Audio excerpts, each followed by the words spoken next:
Traffic through this usually busy street in Manila's financial district isn't what it used to be.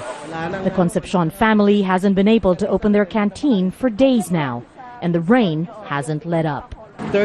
In 30 years here, this is the worst flooding I've seen. The rains were strong, the floods were deep. It even came into my home, which is already elevated from the road.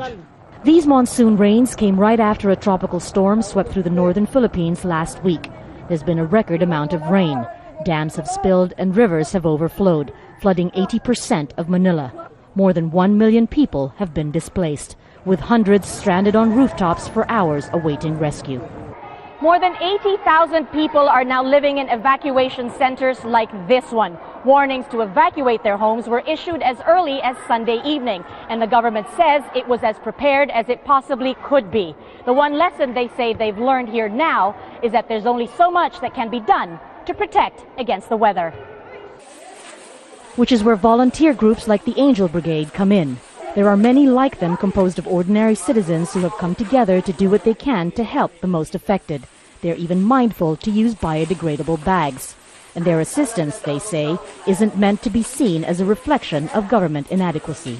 In a society, I think that tends to kind of depend on other people too much. So we've decided to take all the cudgels ourselves and do what we can. Even the President of the Philippines has acknowledged the need for help, but aid alone will not solve these people's problems.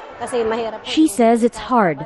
We flee and we return home. Then when it rains and floodwaters come, we flee again. And then we return home.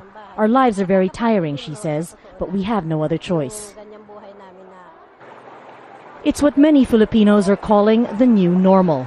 And Manila is an overpopulated city paying the price of poor urban planning and the extreme weather linked to global warming. Margo Ortigas, Al Jazeera, Manila.